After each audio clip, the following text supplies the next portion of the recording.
Welcome back to Barrister TV.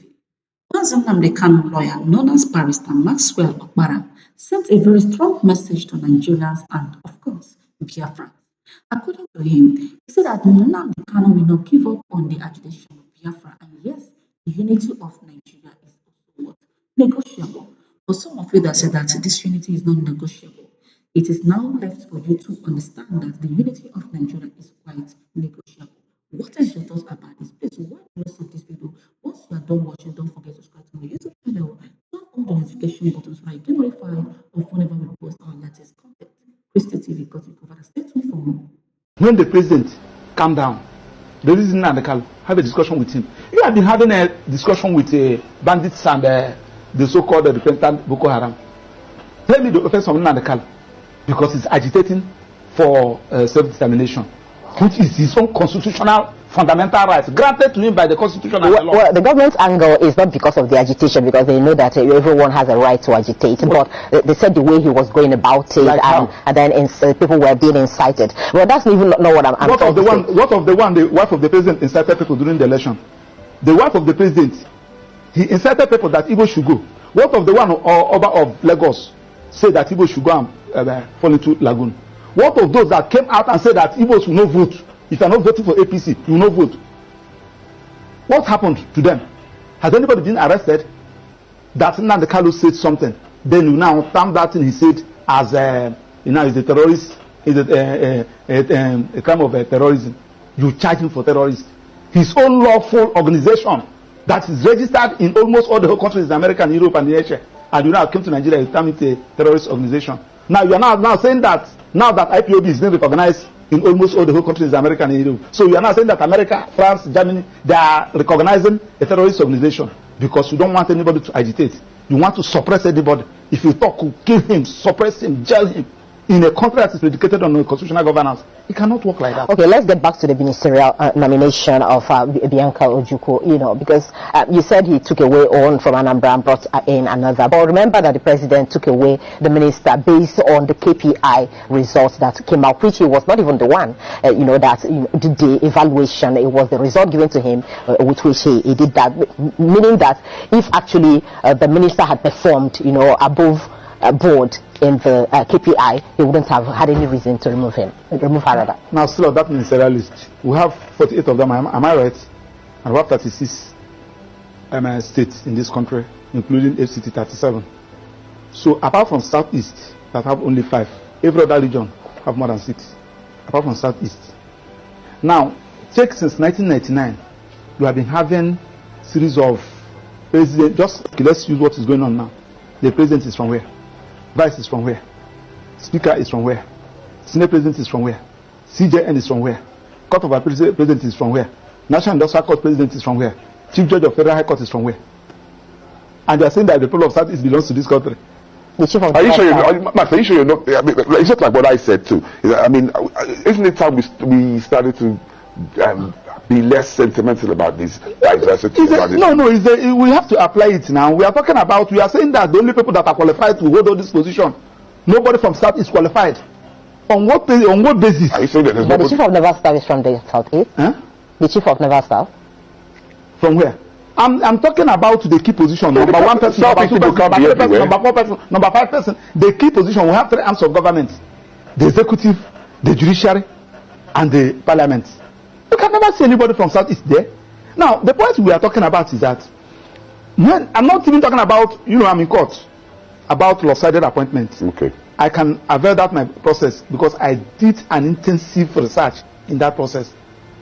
File it, asking court to view whether this particular appointment, whether this particular government is in line with Federal Character Establishment Act, an act of National Assembly that said that you should carry everybody along. Section 14 of the Constitution also said that you should carry everybody along. And we are not doing all these things. You are telling me that, yes, now that you have removed Kennedy Ohanele and you are now brought in Bianca Ojukwu, that the people of Southeast will jubilate. Are you talking to idiots? Look at the people that you are talking about. Let me start with the source. In football, the people that have made Nigeria proud are the people of Southeast. In commerce, in aviation industry, name it. In academics, they are from people of Southeast. But when it comes to power, they are not qualified. And we want them to be happy. Listen, let me tell you, like today that is Monday, go to Southeast. And my annoyance is that these things are avoidable for Christ's sake. The one at hand neither. Release Nnamdi Kanu. Let us start addressing this issue. This early morning, somebody sent me a clip, something they posted that they said from, I think they said next week, I'll be the next 2 weeks, that there will be nothing like federal courts in the whole of Southeast. What do I mean by federal courts? Federal courts, National Industrial Court is a federal court. Federal High Court is a federal court. Court of Appeal is a federal court. Now, the people the judges that are there, most of them are not Igbos. Majority of them are not Igbos. How should you risk somebody to go and preside in the Court of Appeal over the judicial division, Oka Judicial Division, Enugu Judicial Division? How can you appoint somebody to go and preside in Federal High Court in the Southeast, National Industrial Court in the Southeast? And you are not even thinking about all this. And the judges are not even thinking about, So the point we are talking about is that when there is a problem, look for a solution. Personally, somebody like us, we're not even, I'm defending Nnamdi Kanu, one of his lawyers. So when they say so you people are not doing what you're supposed to do, the person that is calling you, don't even know him. He's using a hidden number to call you. You don't even know what they're talking about court. The only thing that you went to court and you were unable to bring Nnamdi Kanu out. They're not even safe. Okay, Maxwell, let me ask you this, because from what you're saying, I've also heard IPOB many times deny, allegations of being involved in some of the killings that happen in the Southeast and some of the, the ills that we see in the society. Even the sit-at-home in question, IPOB has also claimed that he has not asked anybody to sit at home. I don't know, get my point. So the point I'm making is that from what you're saying, it would look as if what you're actually trying to say is that it's because Nnamdi is being held, that is why, the ills in the society in the Southeast has escalated. Does it have anything to do with him? That is what you're saying? Do you know why? Nnamdi Kanu, IPOB is his initiative. He established it, he organized it. Now, when you now kidnapped him or adopted him, and unlawfully, because the Supreme Court have said that he was unlawfully brought into this country, and you kept him incommunicado, everybody on his own. This one we kill, you said at IPOB. This one we maim, you said at IPOB. Everybody on his own. That's why I ask you the question, who is IPOB? The IPOB is Nnamdi Kanu. So Nnamdi Kanu, if Nnamdi Kanu is out, you will know who is who. Simon Ekpa will talk his own, Emma Powerful will talk his own, this one will talk his own, this one. Who is IPOB? That you are even talking. Simon Ekpa is in Finland. Emma Powerful, I don't know where he's operating from. Another person is operating from somewhere. Issuing threats. Just like the one somebody told me. I don't even know where that one is coming from. So the easiest way to is the one that you know. Nnamdi Kanu. Then tell Attorney General, as he discontinue the charges against the president of Mieti Ala Kato, discontinue that of Showore, they are all terrorism. Tell them to discontinue that of Nnamdi Kanu. And allow Nnamdi Kanu to agitate. It is his right.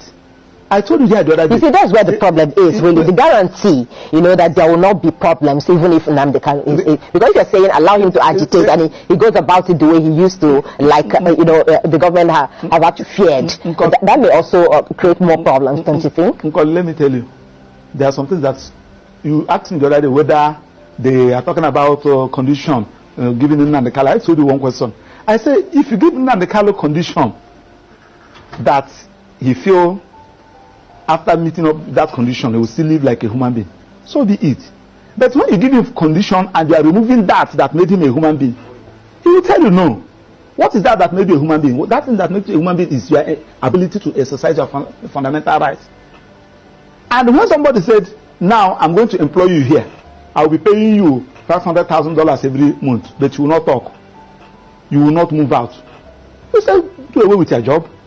When somebody said, I'm going to release you, but I'll cut one of their hands, say no. The agitation for self-determination is a fundamental right.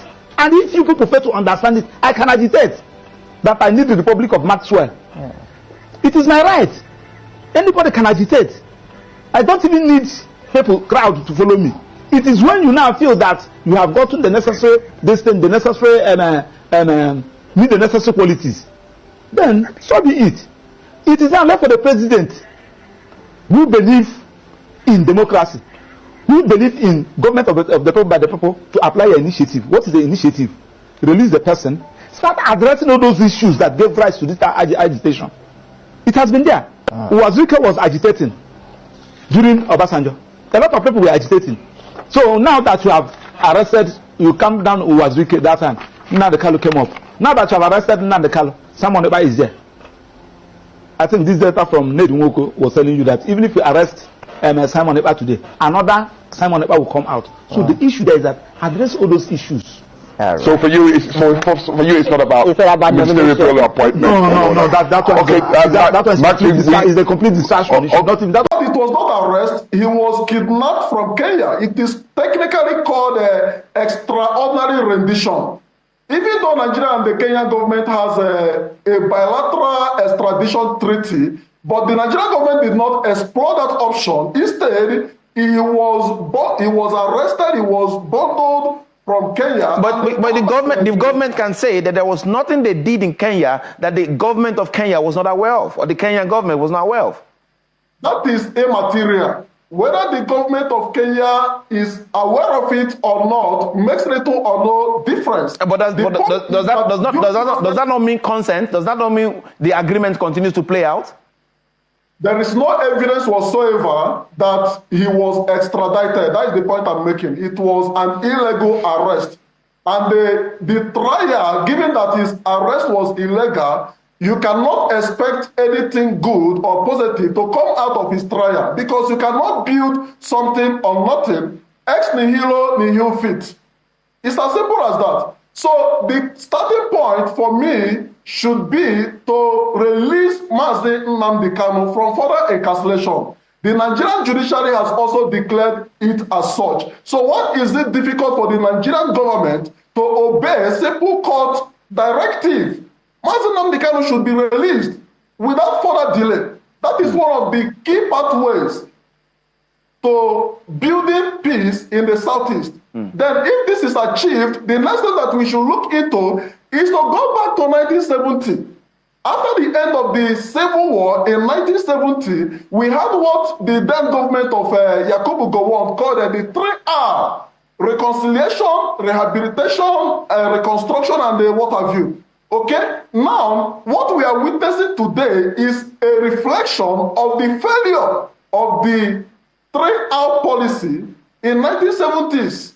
So if those issues are critically addressed, thankfully Nwamba has noted very important points that borders on marginalization and exclusion. And this marginalization is not just about appointment of two political elites within the region, but it also borders on the political economy of the region. All right, thank you, Doctor. Thank you, Doctor. That's the most we can take. There is no federal presence whatsoever. All right, thank you, Dr. Wangu, for coming on this program today. That's the most we can take. We have limited time. Thank you very much.